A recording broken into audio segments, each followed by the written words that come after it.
Саламатсыз ба? Менің аты жөнім Спанкулов Маулен, кредит заңгерімін. Дәл осы видеода мен сіздерге 2022 жылы микрокредиттер қалай жұмыс жасайды? Олардың проценттері заңды ма, заңсыз ба? Және қандай жағдайларда процентсіз алған суммаларды қайтаруға болады деген сұраққа жауап беретін боламын. 2020 жылдың жазынан бастап барлық онлайн займдар лицензияларын алып микроқаржы ұйымдары атанған болатын.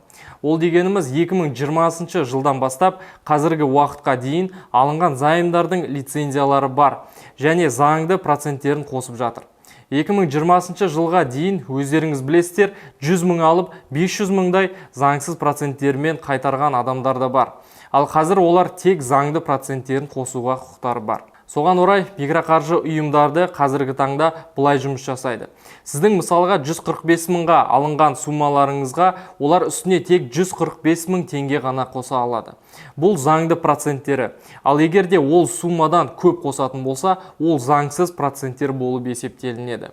Микроқаржы ұйымдарынан займ алып, сосын оны уақытылы төлемесеңіздер, қарызыңыз коллекторларға өтеді. Коллекторлар күнде сағат таңғы 9-дан бастап кешкі 6-ға дейін звондап мазалайды. Егерде коллекторлардың мазаларынан ары қарай төлемей жүре беретін болсаңыздар, олар деланы сот орындаушыларға беріп, счеттарыңызға, мүліктеріңізге, водительский праваларыңызға аресттер қойып тастайды. Осы кредитті төлемеген күннен бастап, арест қойғанға дейін 3 ай уақытыңыз болады.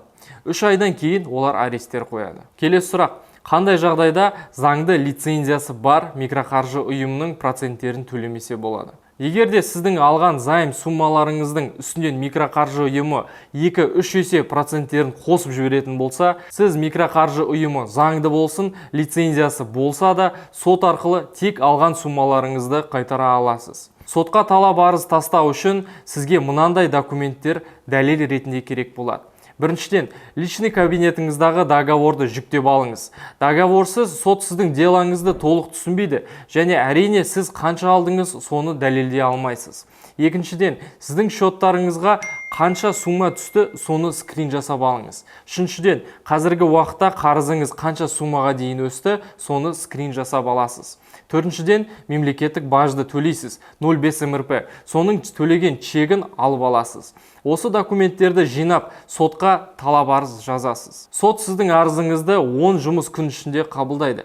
Кейін 1,5-2 айдай соттасып жеңіп шығасыз. Тек осылай ғана микроқаржы ұйымдарымен соттасып, алған сумманы қайтаруға болады. Достар, егерде сіздерде осындай проблемалар болып, микроқаржы ұйымдарынан займ алып, оны төлей алмай жүрсеңіздер және ол займнан құтыла алмай жүрсеңіздер, мен сіздерге көмектесе аламын. Сіздердің счеттарыңызға арест қойылғанға дейін микроқаржы ұйымдармен тиімді график орнатып бере аламын. Егерде осындай проблемаларыңызды шешкіңіз келсе, осы видеоның астына ссылка қалдырып кетем. Сол ссылкаға бассаңыз, менің жекеме тікелей өтесіздер. Осымен видеомыз өзінің мәресіне жетті. Егерде видеомыз ұнаса, лайк басып тіркеліңіздер. Назар аударғандарыңызға рахмет, сау болыңыздар.